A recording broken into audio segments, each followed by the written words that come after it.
Heureux de vous retrouver en ce jour. Nous sommes vendredi 1er mars 2024 et c'est l'heure du tribunal de l'actualité sur les antennes de vos médias leaders, auditeurs et auditrices de la radio Watt FM sur la fréquence 100.7, téléspectateurs et téléspectatrices de Twi TV.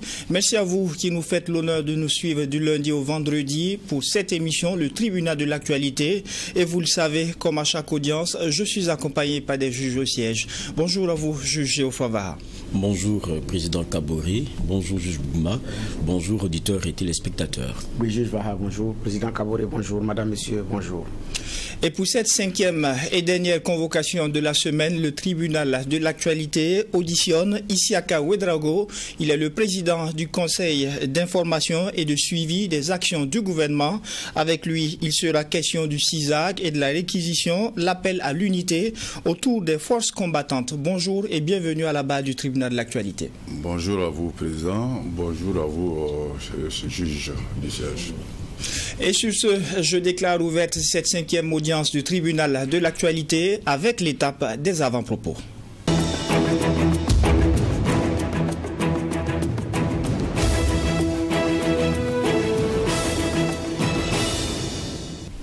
Juge Benna Bougma, qu'est-ce qui retient votre attention pour cette audience du tribunal?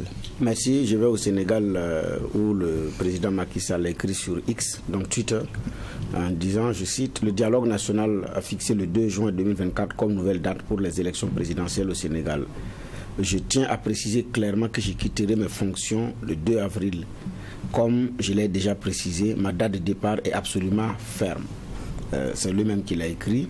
Donc, les élections sont fixées pour le 2 juin. Lui-même, il doit quitter ses fonctions le 2 avril. Il dit qu'il va quitter avant, naturellement. Ça va ouvrir la voie à une petite transition au niveau du Sénégal.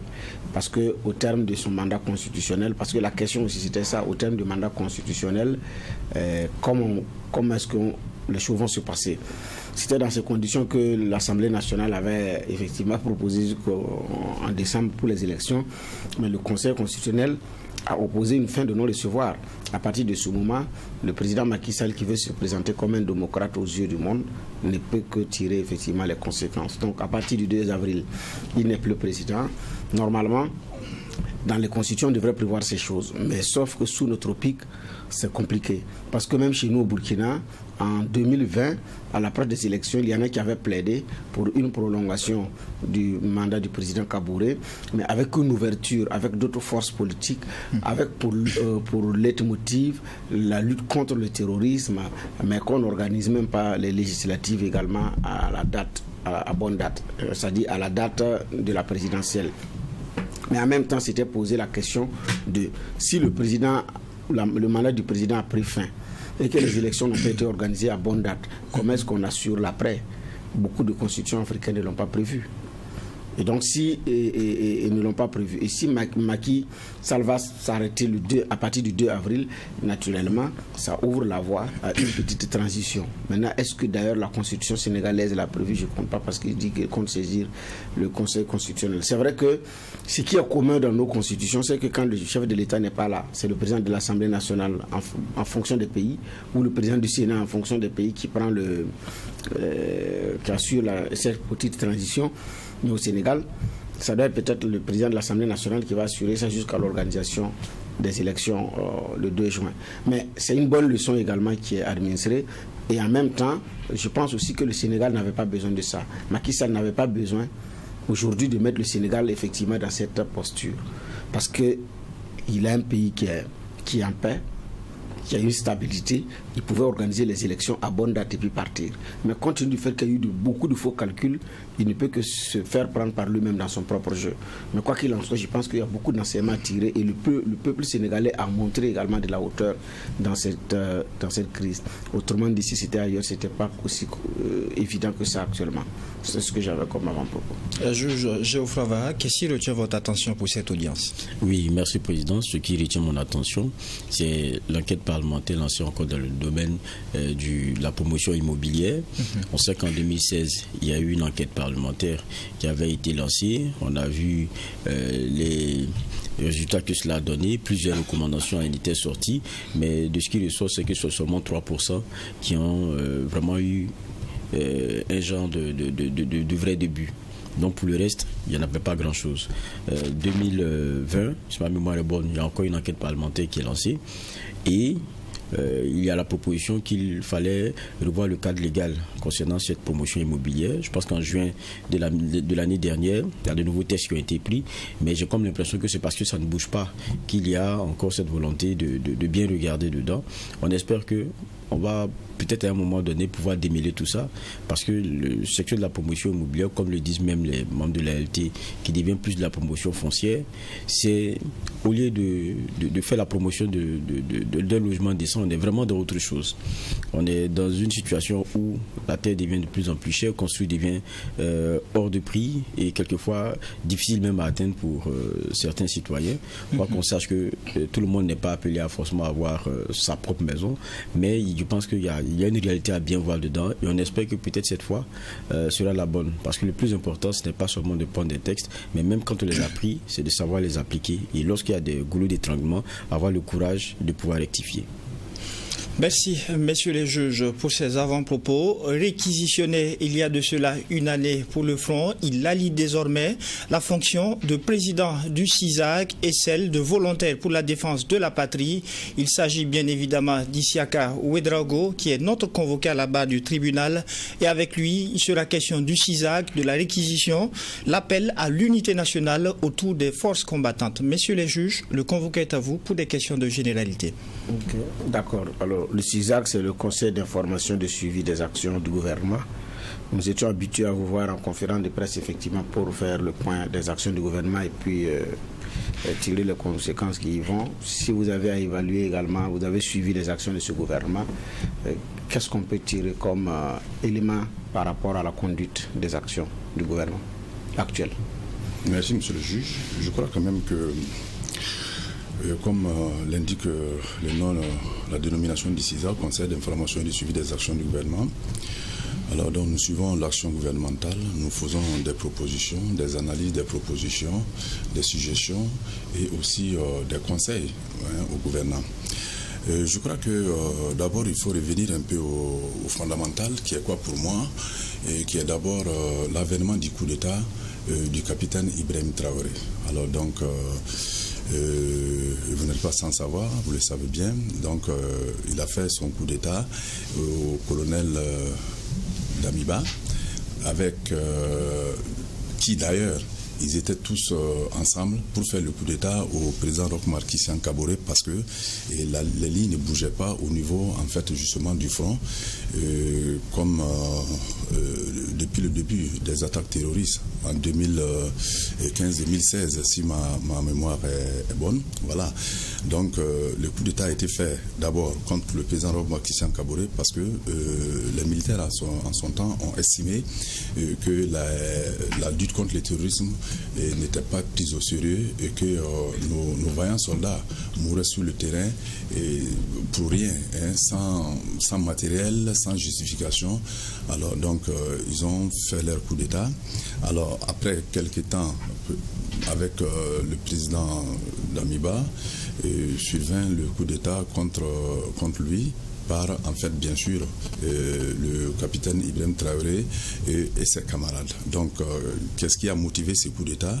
C'est justement les mêmes raisons, parce que les raisons qui les avaient motivés à faire le coup d'État contre le président Roch Marc Christian Kaboré pour prendre le pouvoir, alors ces raisons pour eux, les raisons n'étaient pas en fait du tout respectées par leurs aînés qu'ils avaient placés à la tête de l'État.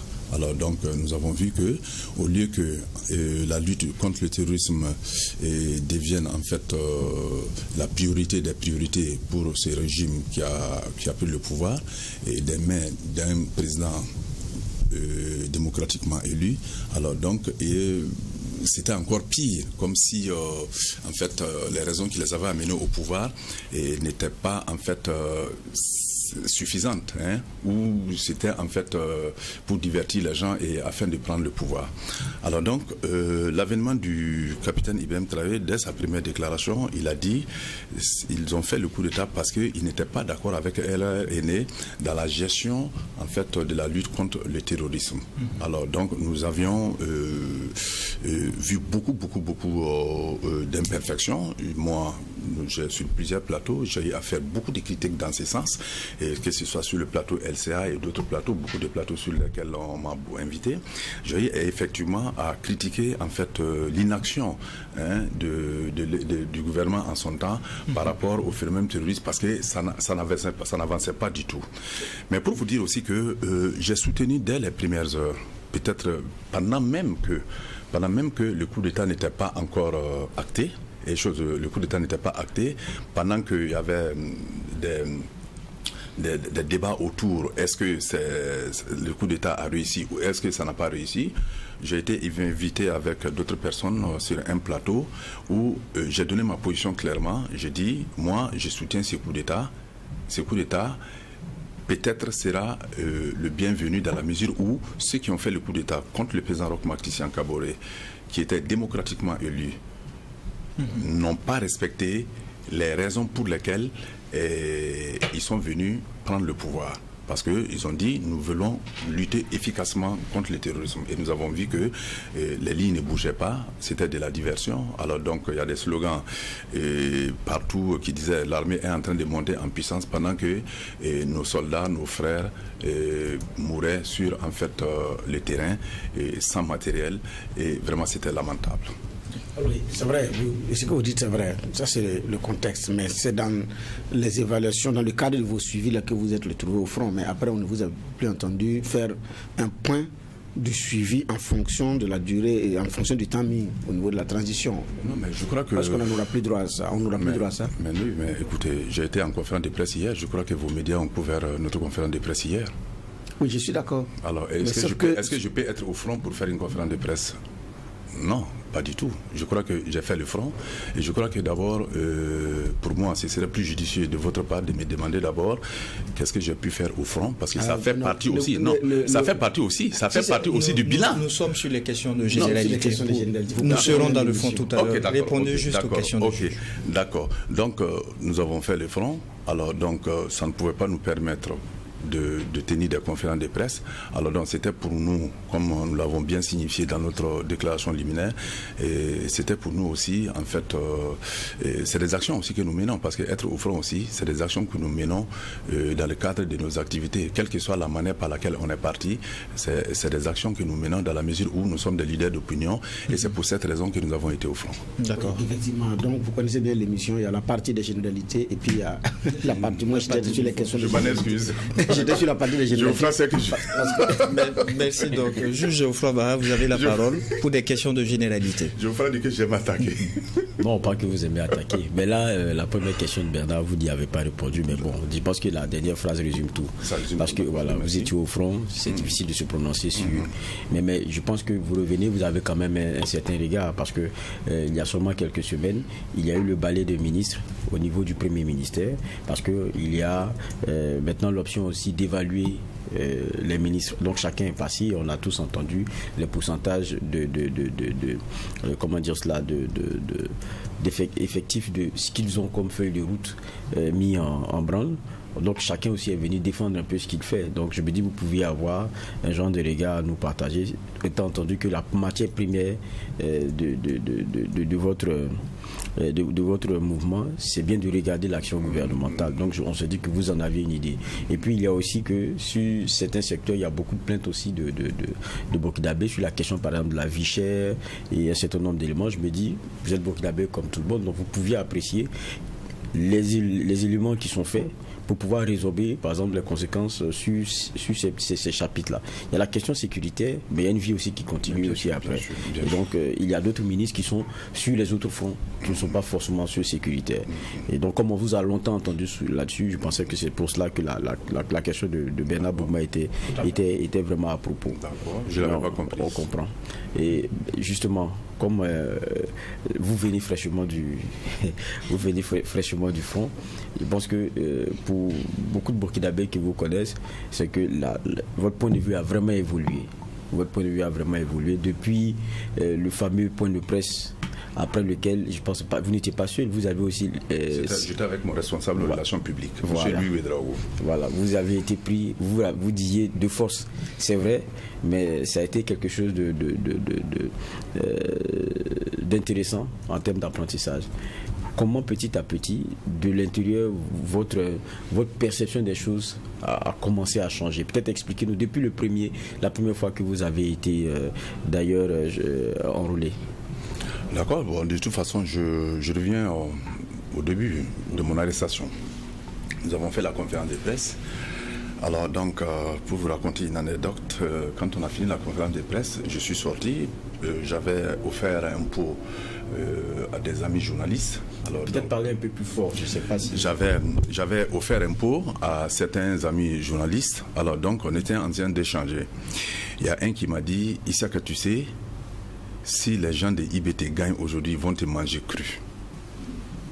C'est une anecdote, je vous la raconte. Je l'ai dit, il n'y a pas de souci. Je crois qu'un homme doit assumer ce qui sort de sa bouche, en tout temps et en tout lieu. Si les hommes de IB, comme il l'a dit, me gagnent, et que moi, je pense pertinemment que ce que je dis, c'est la vérité, et je suis dans la vérité, il n'y a pas de problème. Quel que soit ce qui va m'arriver, l'histoire retiendra que Issaka Ouedraogo a dit la vérité un jour et voilà ce qui lui est arrivé. Il y a des grands hommes qui ont disparu avant moi. Il y a des grands hommes qui ont eu des problèmes avant moi. Des gens continuent à avoir des problèmes encore. Donc je pense que lorsqu'on s'engage en politique, on doit s'assumer en tout temps et en tout lieu. Et on ne doit pas avoir un pied dedans, un pied dehors. Moi, dans ma vie, vous savez, je suis entier dans tout ce que je fais. Même dans la plaisanterie, je suis au sérieux. Je me mets au sérieux pour plaisanter. Je ne sais pas ce que c'est que la démagogie. Je ne sais pas ce que c'est que tourner en rond avec les gens ou mentir. Alors donc, quand nous avons fini la conférence, effectivement, quand je suis sorti, il y a une journaliste qui était malade, qui avait eu une fracture, qui n'a pas pu venir à la conférence de presse. Alors donc, je lui avais promis de passer, lui rendre visite après la conférence de presse. Donc, c'est ce que j'ai fait. Je suis sorti après avoir offert. Je n'avais même pas entendu, j'ai vu que l'heure passait parce que j'avais un autre rendez-vous. Donc, j'ai dit, bon, écoute, je vais filer voir la dame et puis continuer à mon rendez-vous. Et quand je suis sorti, juste arrivé devant la porte de la dame, quand j'ai garé, j'ai vu qu'il y a 3 véhicules qui m'ont bloqué, carrément un derrière, l'autre à droite et un devant. J'étais étonné, des gens sont descendus, ils m'ont dit, descendez et vous nous suivez. J'ai dit, vous êtes qui? Ils disent non, descendez et vous nous suivez. J'ai dit non. Bon, j'ai vu entre-temps, si j'essayais de m'opposer d'une certaine manière, bon, c'était pas évident, je suis seul, il y a 8 hommes comme ça autour de moi. Donc, je pense que la responsabilité voudrait quand même que, bon, j'accepte. Donc, j'ai dit, ok. Donc, un a pris mon véhicule, je suis monté dans un véhicule, on est parti. On est parti, et c'est par hasard, j'ai pu, puisqu'on n'avait pas pris mes téléphones, et j'ai pu appeler un de mon responsable pour lui dire, bon écoute, je viens d'être arrêté par des gens qui disent qu'ils sont des gendarmes. Donc en même temps, on a retiré mon téléphone. C'était pour en fait les alerter que non, bon voilà, j'étais arrêté. Donc on m'a amené, voilà, et on m'a fait porter la tenue. On m'a dit, ok, tu iras au front. Je vous dis, ces personnes sont vivantes aujourd'hui. Je les ai dit, quand on m'a fait porter la tenue, je les ai demandé, vous me donnez quel grade? Ils m'ont dit, ils ont rigolé parce qu'ils ont trouvé que j'étais un plaisantin. Ils ont dit, non, au front, tu auras ton grade. J'ai dit, ok, il n'y a pas de souci. Donc, on m'a amené vers une destination que je ne connaissais pas. C'est arrivé maintenant à destination, je suis où j'étais.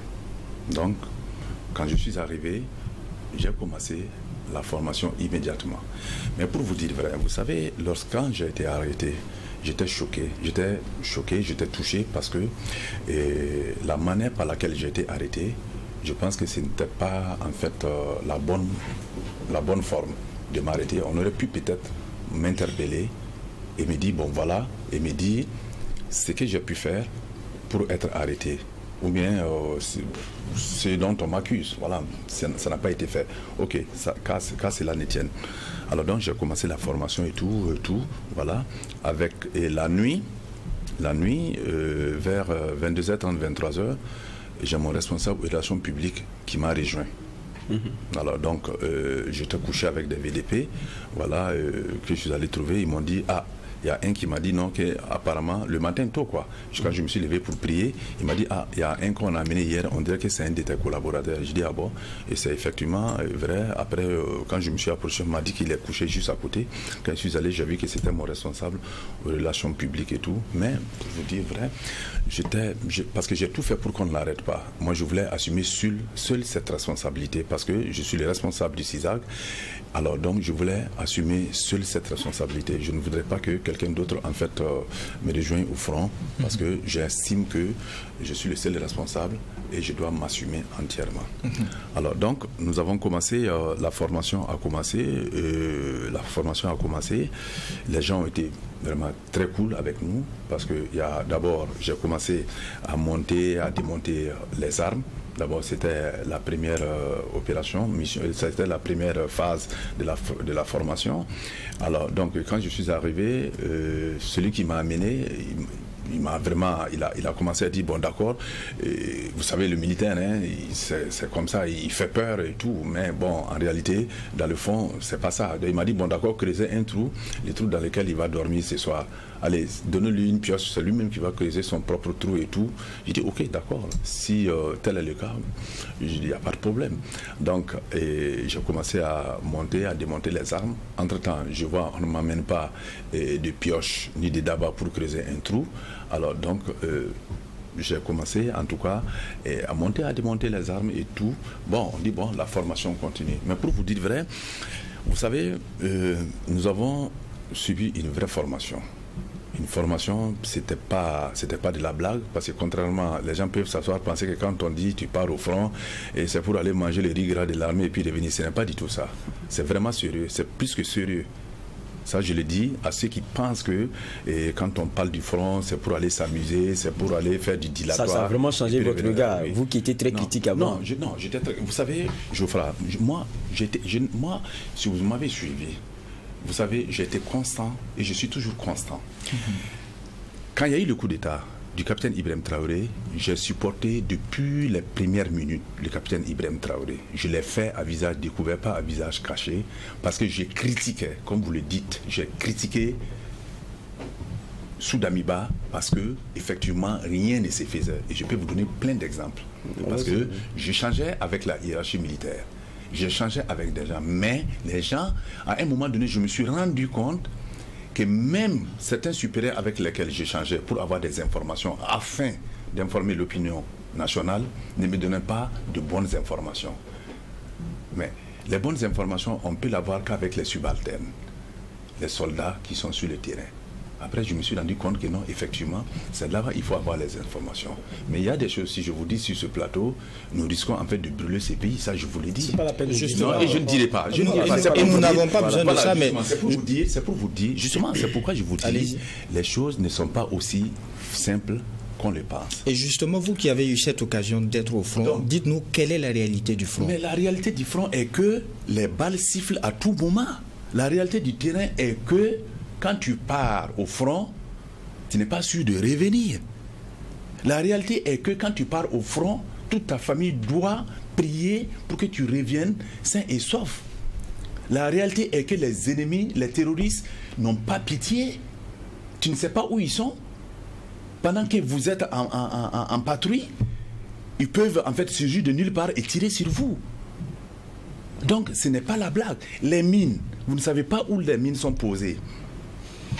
Votre moto, moi j'étais à moto. Je roulais sur une moto avec mon binôme. Mon responsable aux relations publiques était avec un autre et moi j'étais avec un autre.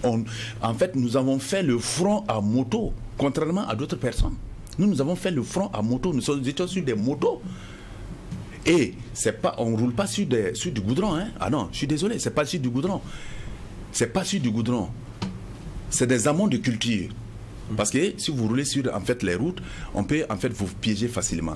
Mais avec tout ça, même en fait, avec tout ça, il y a des mines qui sont posées. Nous avons échappé à beaucoup de mines. Nous avons échappé à beaucoup d'attaques. Nous avons repoussé beaucoup d'attaques. Et Dieu merci, me voici devant vous, sain et sauf, par la grâce de Dieu et grâce à vos bénédictions. Et pour vous qui les avez côtoyés ainsi, est-ce qu'à ce jour-là, la réorganisation de l'armée est une réalité? Est-ce que les choses ont avancé sur le front sécuritaire? Vous savez, je vous ai dit, je m'assume en tout temps et en tout lieu. En son temps, quand je disais que la réorganisation de l'armée, je l'ai dit sur un plateau, quand je disais que la réorganisation de l'armée n'était pas une réalité en son temps, je maintiens ce que je dis. Donc ce n'est toujours pas une réalité en termes de réorganisation? Je dis en son temps. Je dis en son temps. Quand je disais, parce que c'est moi qui l'ai dit. C'est moi qui l'ai dit en son temps et je pense que ça fait partie des raisons qui m'ont amené au front. Pour voir des visus, effectivement, si cette réorganisation est effective ou pas. Je suis allé au front. Mais la réorganisation, comme je l'ai dit lors de ma conférence de presse, la réorganisation, ce n'est pas comme une réorganisation, par exemple, de M. Geoffroy qui veut en fait organiser son service ou aménager un bureau. Non, ce n'est pas ça. La réorganisation de l'armée, ça a une autre connotation. Ça veut dire quoi? Ça veut dire que lorsque en fait on réorganise les choses, il faut voir d'abord, il y a des aléas qu'il faut prendre en compte. Alors, donc, c'est pour vous dire quoi? C'est pour vous dire que lorsque, par exemple, on dit, par exemple, qu'il y a une brigade d'intervention qui doit aller, par exemple, d'une zone A à une zone B. Mais avant d'y aller, il faut vérifier, voir, est-ce que, en si et ça là, ils vont répondre aux besoins sécuritaires dont nous avons besoin. Ça, c'est la première question. La deuxième question, est-ce que, en si et ça là, ils vont pas en fait, ils vont pas un peu déranger les populations civiles qui y sont. Il y a tellement de questions qu'on se pose d'abord avant de les déployer. Donc, ce qui fait que ça peut prendre du temps. Et dans l'armée, c'est ce que j'ai bien compris quand je suis allé, quand j'ai fait la formation, j'ai compris que dans l'armée, quand on te dit une semaine, tu peux faire 1 mois, 2 mois. Parce que, en termes militaires, quand on dit dans une semaine nous allons partir, nous allons voyager, ça peut faire 1 mois, 2 mois, parce qu'il y a tout un tas en fait, de choses qu'il faut faire avant, des précautions qu'il faut prendre. En fait, il faut avoir des informations et tout avant de s'y engager.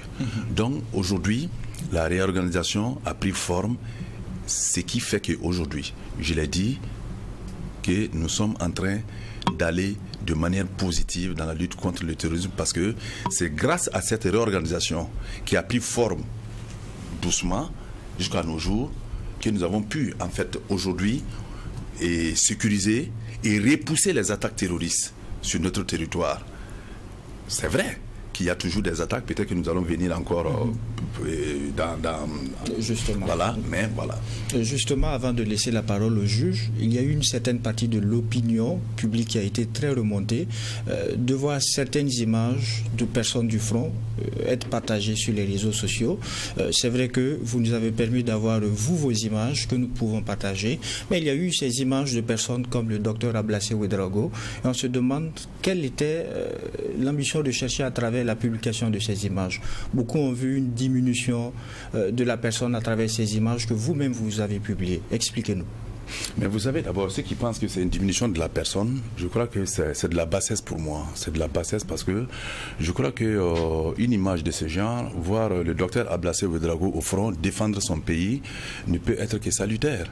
Il faut avoir de la bassesse pour penser que une image comme ça, c'est une image humiliante et autre. Voilà. Mais je vais vous dire les contextes dans lesquels cela s'est passé. Vous savez, quand je suis revenu du front, et quand j'y étais, à un moment donné, je me suis dit, je suis en train d'accomplir une mission pour mon pays. D'ailleurs, quelque chose m'a l'air est bon. Après la conférence de presse, on m'a arrêté, on m'a amené au front. Ça m'a permis de toucher les réalités du doigt. C'était l'objectif recherché, peut-être par ceux-là qui m'ont arrêté. Et je ne suis pas contre. En tant que leader, je ne suis pas contre. Si, en politique, on s'engage en politique, on doit s'assumer à tout moment. Si on ne veut pas s'assumer, qu'on ne crée pas des partis politiques, qu'on ne crée pas des sociétés civiles, qu'on reste chez soi. Là, personne ne te dérange. Vous êtes là, vous n'êtes pas responsable des partis politiques. On ne vous critique pas, on ne vous injuge pas. On ne vous dit pas non, voilà, M. Geoffra, voilà, il n'a pas fait ça. Non, pas du tout. Mais nous avons décidé, moi personnellement, j'ai décidé de m'engager en politique, de créer une société civile, de mener des actions qui peuvent être critiquées. Parce que c'est l'objectif de chercher. Revenez-en à ma question.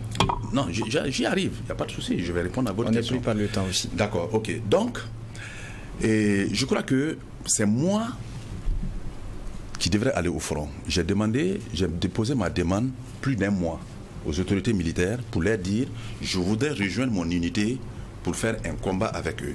Parce que je suis occupé par mes occupations, je suis privé, vous le savez, je vous le dis, je suis privé et tout, donc je dois m'occuper de mes affaires. Mais je vais aussi aller de temps en temps en tant que leader au front pour non seulement galvaniser les troupes avec lesquelles nous avons travaillé, galvaniser les VDP, parce que nous avons eu de très bons rapports quand j'y étais, que ce soit les cadres militaires, que ce soit les VDP, vraiment c'était l'ambiance totale. Nous avons travaillé en toute fraternité et nous avons échangé les numéros quand je suis ici. Quand ils reviennent des missions, ils m'appellent à tout moment. Ils m'appellent à tout moment. Alors donc on se rend des services, 2 fois ils m'appellent, il y en a qui m'appellent, ils me posent leurs problèmes, quand je peux régler, je règle et tout, moi aussi, quand j'ai des services à leur demander, je leur demande vice versa. Donc j'ai gardé une relation vraiment familiale avec eux. Donc j'ai demandé à répartir, travailler avec mon équipe. J'ai dit à mon commandant d'unité, je vais venir au front avec vous. Il m'a dit ok, tu déposes ta demande, si la hiérarchie accepte, ok. J'ai demandé. Après 1 mois, on m'a dit d'accord, ok, il n'y a pas de problème, tu peux aller. Mais si tu pars, moi je suis revenu du front il y a quelques mois, si je pars, il faut encore un recyclage. Moi, j'ai demandé à la hiérarchie militaire, c'est moi qui ai demandé à rendre visite au docteur Ablasse Ouedraogo. Parce que il ne faut pas boire le sang des gens pour rien. C'est moi qui ai demandé. Aucune autorité militaire ne me l'a demandé. C'est moi qui ai demandé à aller voir le docteur Ablasse Ouedraogo. Et quand on m'a donné l'accord, il n'y a pas de problème, tu peux aller le rendre visite. Et quand je partais, j'ai demandé à un responsable là-bas, j'ai dit, bon, je suis pris par le temps, mais moi je voulais continuer au front. Si qu'il voit le docteur Ablasse Ouedraogo, si ça ne le dérange pas, on peut se retrouver au front et faire un peu de manœuvre ensemble. Il a trouvé qu'il n'y a même pas de problème. Aucun problème. Ablasse n'a pas été forcé pour me rejoindre au front, ni rien. Je suis allé, j'ai retrouvé les Diallo et autres là-bas.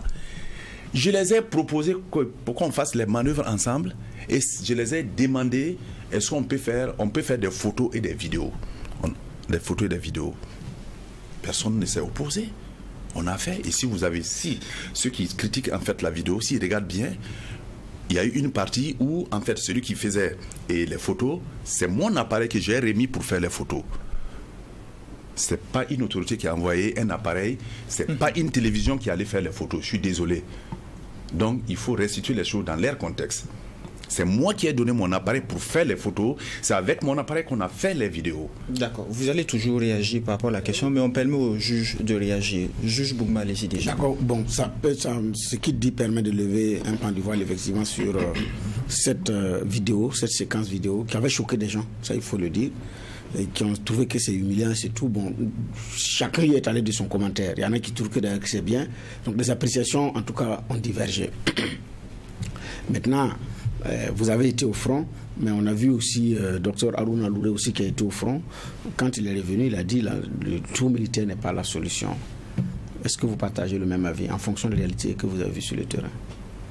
Bon, d'abord, ce que je vais vous dire, je respecte bien le Dr Haruna Louré. Mon bonjour à lui, au passage. Vous savez, nous avons fait... Vous savez, le front, c'est pas le front. On n'a pas vécu les mêmes réalités.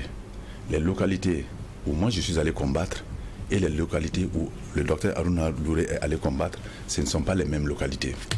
Vous estimez que le docteur Louré n'a pas fait face à des combats? Vous savez, j'ai le courage de mes allégations. Hein. Je ne suis pas impérieux. Je dis ce que j'ai le courage de ce que je vais dire. Je n'ai pas dit ça. Donc, le docteur Haruna, il a parlé en fonction de... C'est son opinion qu'il a donnée. Mais je suis en partie d'accord avec lui. Le tout, effectivement, n'est pas militaire. Pour vous dire quoi?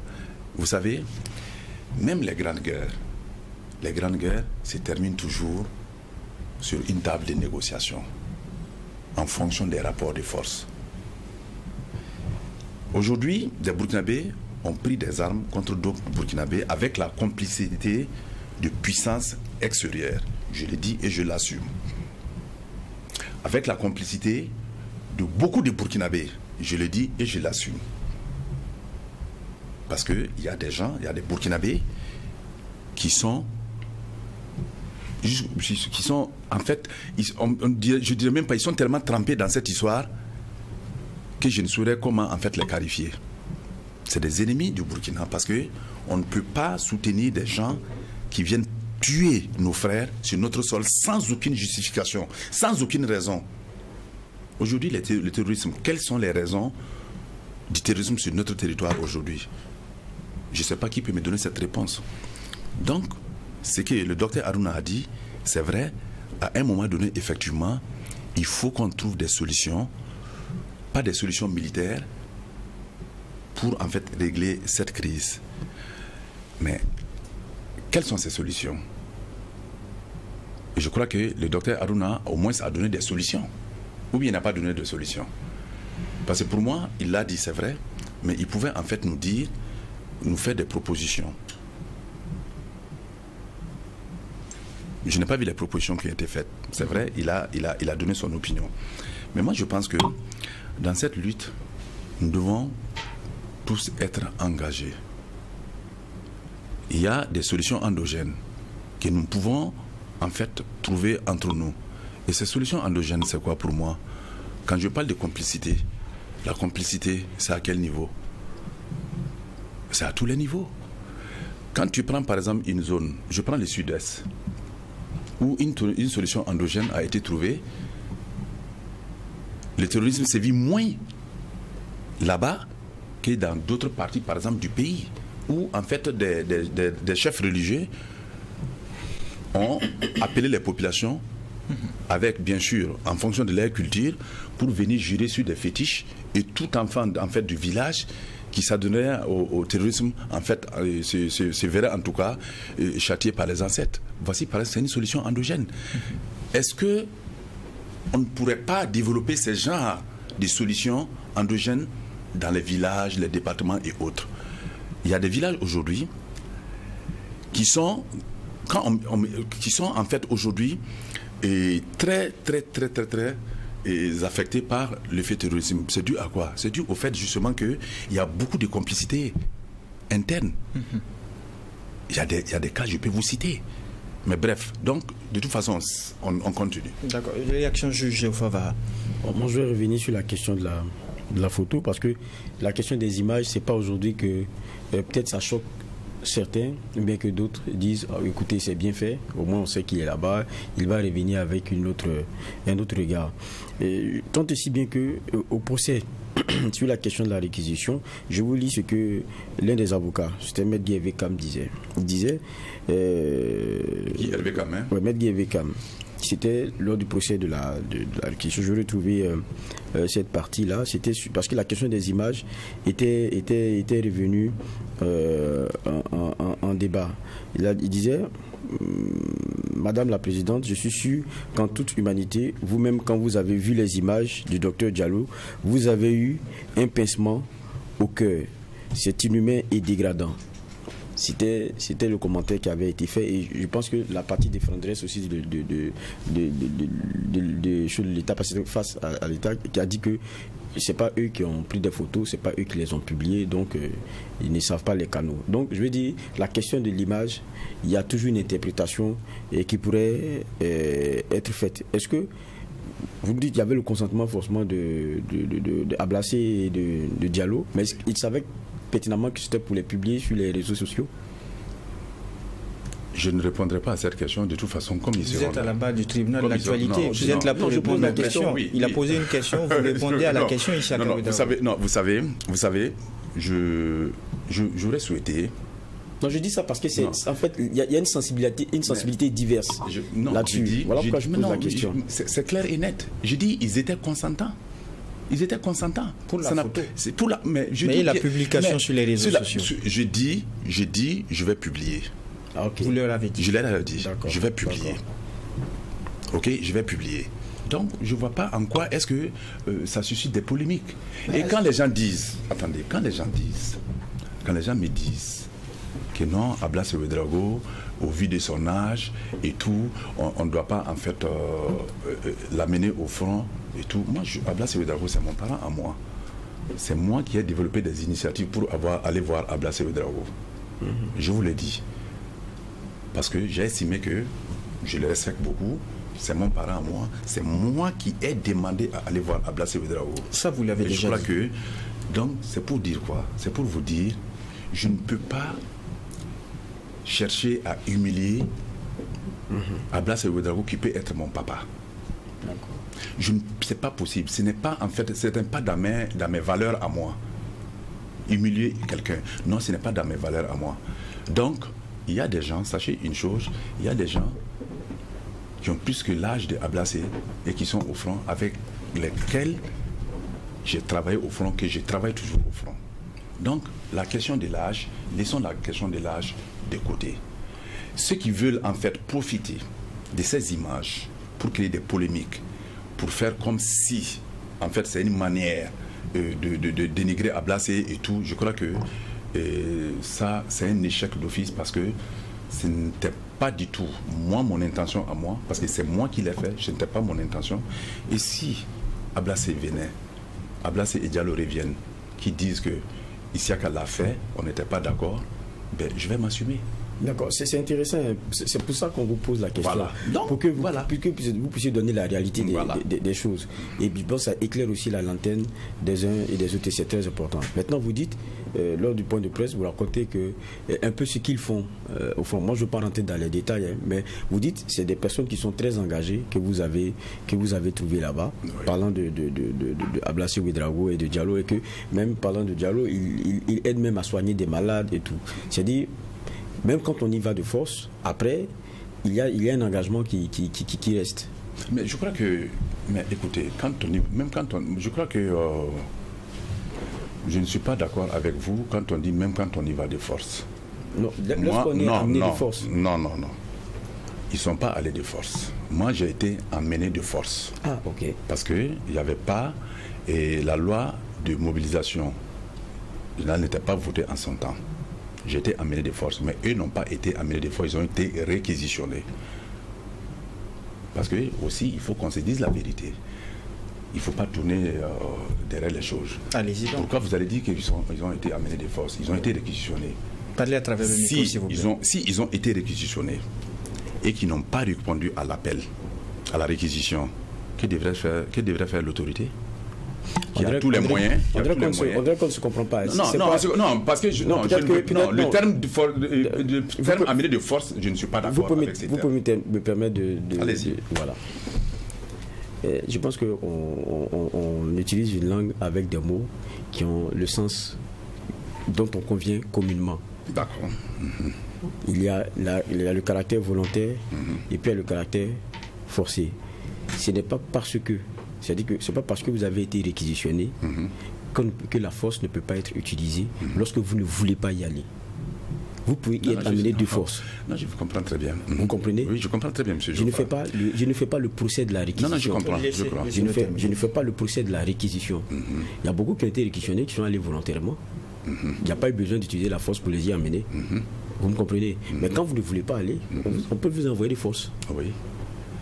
Mais ce n'est pas le procès de la réquisition. Non, je suis pas d'accord. Non, on est sur la même longueur d'onde. Ce n'est pas le procès de la réquisition. Mais je vais dire, bien que ce ne soit pas le procès de la réquisition, mais c'est sur quelle base des gens ont été réquisitionnés? Pourquoi vous n'avez pas été réquisitionné?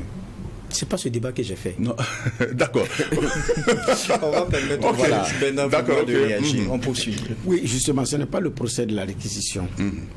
Mais maintenant, quand vous demandez pourquoi X ou Y n'est pas réquisitionné, la personne ne peut pas répondre parce qu'il y a quelqu'un effectivement qui adresse la réquisition. Le constat qui a été fait est que... Sur une base, M. Bourma. Oui, maintenant c'est la base là d'ailleurs. C'est pourquoi certains même ont esté en justice, qui ont estimé que c'est compte tenu de leurs propos qu'ils ont été effectivement réquisitionnés. Parce que les communicants disent oui, comme tu dis qu'il n'y a rien au front, il faut aller voir. Donc ici, ce n'est pas l'esprit de la loi qui est qu'on réquisitionne pour aller renforcer les effectifs au front qui est mis en avant, mais c'est un aspect sanction qui est mis en avant. Là, ça change tout.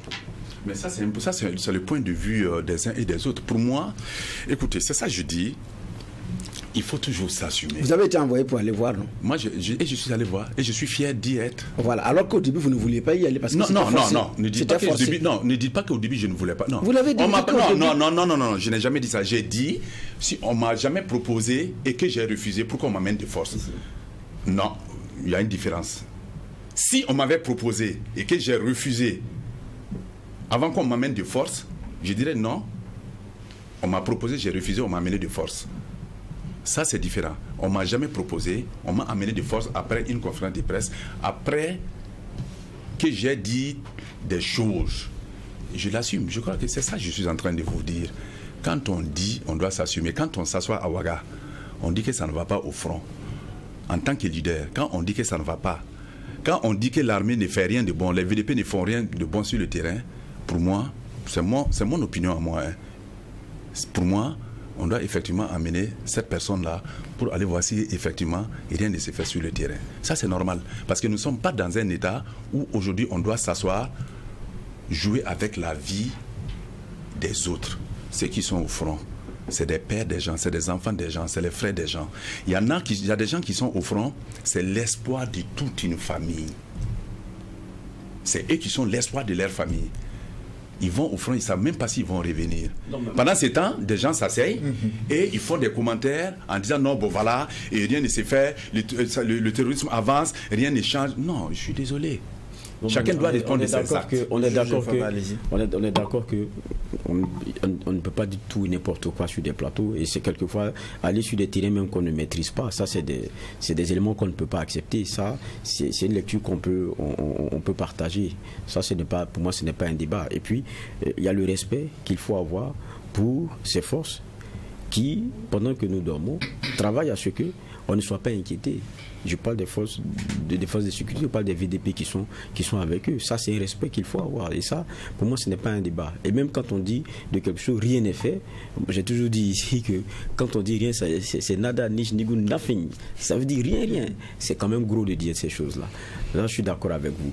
J'ai dit, c'est pas le procès de la réquisition. Moi, j'ai employé un terme, amener de force. C'est français. Maintenant, vous dites, vous n'êtes pas d'accord. Je pense que c'est compris maintenant. Je ne comprends pas bien français, je vous ferai. Malheureusement, donc... Je pense qu'elles sont compris maintenant. Je pense qu'elles sont compris maintenant. C'est des gens qui ne sont pas allés volontairement. On les a pris. C'est comme ça. Et... je peux... Allez-y, juge. Voilà. Moi, je mettais plutôt l'accent sur autre chose parce qu'il y en a... Nous, on n'y est pas. Quand les personnes sont réquisitionnées, elles reviennent. Beaucoup se disent, bon, là-bas, ça ne doit pas être simple. Et parce qu'on a réchigné à partir, donc on est là-bas, mais content d'être là-bas. Mais quand vous expliquez un peu la situation de ces derniers, c'est pour ça que j'ai dit, il y a peut-être l'aspect de ne pas être d'accord au départ d'y aller, mais quand on y va, on joue crânement ce qu'on peut apporter là-bas. C'était mon autre question, en fait. Non, je crois que je n'ai même pas répondu à votre question. J'ai sauté, puis vous m'avez demandé... Non, vous êtes resté sur de force. C'est ça qui vous a bloqué. Et donc, le reste, vous n'avez même pas écouté. Vous m'avez dit que lors de la conférence de presse, j'ai eu à dire que, bon, Dr Ablasse Ouedraogo... Il est engagé, c'est ce que vous disiez. Non, mais effectivement, il est engagé. Voilà. Il est engagé, non seulement le Dr Ablasse Ouedraogo a pu voir de visu ce qui se passe sur le terrain. Il a pu constater ce qu'il ne savait pas, de même que Dr Diallo. J'ai échangé avec les deux, nous avons bien échangé. Et le Dr Ablasse Ouedraogo n'a jamais été contre la transition. Il a fait des critiques. Il me l'a dit. Je dis exactement ce qu'il m'a dit. Il n'a jamais été contre la transition. Il a dit il faut que la transition soit sa communication et surtout veille à la cohésion sociale. C'est vrai que nous sommes dans la lutte contre le terrorisme, mais il ne faut pas oublier aussi qu'il faut travailler à l'unité de tous les Burkinabés. Et je pense que c'est un mot qui est cher au docteur Ablassé Ouedraogo. Quand docteur Diallo est allé sur le terrain, je vous dis, il viendra, il vous fera son témoignage. Il a compris ce qu'il ne savait pas. Comme moi d'ailleurs, quand je n'y étais pas allé et que je disais certaines choses sur les plateaux. Quand on part, on se rend compte effectivement de la réalité. Et j'ai dit, le docteur Diallo, en plus d'être combattant sur le terrain, aujourd'hui, il s'active à soigner les malades et les blessés, souvent, qui viennent vers lui. Ok? Donc, il s'occupe en fait des blessés et des malades. Quand quelqu'un est malade, on le confie à Diallo. C'est pour dire qu'il fait ce qu'il est en train de faire, il le fait avec amour. Parce qu'il a compris que ce combat, c'est un combat pour la nation, mais ce n'est pas un combat pour qui que ce soit. Tout ce que nous avons fait, tout ce que moi je fais, contrairement à ce que d'autres pensent, moi je ne connais pas le capitaine Ibrahim Traoré, mais je vous dis, je connais des gens dans la gouvernance. Mais ça ne m'a pas empêché de critiquer en son temps. Mais ça ne les a pas non plus empêchés de m'envoyer au front pour voir des visites. C'est pour vous dire qu'il y a un moment dans la vie d'une nation, tel que le nôtre actuellement, il faut savoir faire la différence entre la plaisanterie et le sérieux. Nous sommes dans le sérieux actuellement. Nous sommes plus que dans le sérieux parce qu'aujourd'hui, c'est la sécurité de notre pays qui est primordiale. Voilà pourquoi je ne m'attends pas. Il y a un certain nombre de terrains sur lesquels je ne m'aventure plus parce qu'aujourd'hui, la leitmotiv aujourd'hui de nos combats, c'est la sécurité. Si la sécurité revient dans notre pays, je crois que par la grâce de Dieu, chacun en fait pourra maintenant s'asseoir, dire ce qu'il veut. Et si aujourd'hui, je dis aujourd'hui et j'insiste aujourd'hui, si aujourd'hui, certaines personnes même ont le courage de s'asseoir, critiquer l'action que les militaires et les VDP mènent sur le terrain pour dire que non, ça ne va pas, c'est parce qu'eux-mêmes, ils sont sécurisés. C'est parce qu'il y a des gens qui dorment au front pour qu'eux puissent s'asseoir, raconter ce qu'ils veulent. Nous avons 2 minutes de temps d'antenne. La toute dernière question. Nous sommes pratiquement à moins de 6 mois quand on regarde les délais qui ont été impartis à travers la charte de la transition. Vous qui connaissez la réalité du front, comment la suite doit s'opérer? Nous avons déjà, à travers la rencontre qu'il y a eu entre le chef de l'État et la veille citoyenne, une proposition de prolonger cette transition. Pour vous, qu'est-ce qu'il y a lieu de faire? Bon, pour moi, et pour être franc avec vous, très rapidement. Pour être franc avec vous, je crois que le capitaine Ibrahim Traoré me donne satisfaction aujourd'hui, entièrement satisfaction dans la lutte contre le terrorisme. Et je pense que c'est une chance d'avoir des jeunes, c'est nos petits frères, des jeunes comme eux, qui ont plus de vision que des papas et des aînés. Parce qu'aujourd'hui, s'engager, aujourd'hui, dans cette lutte-là, il faut vraiment avoir du caractère et aussi de l'audace. Si aujourd'hui, la transition doit être rallongée pour le retour total de la sécurité, je ne suis pas du tout contre. Parce qu'aujourd'hui, ce qui nous intéresse aujourd'hui, ce n'est pas en fait le retour à une vie constitutionnelle rapide. La vie constitutionnelle rapide, vous allez voter, vous allez en fait faire une campagne pendant qu'il y a des zones inaccessibles. C'est tous les Burkinabés qui doivent voter leur président.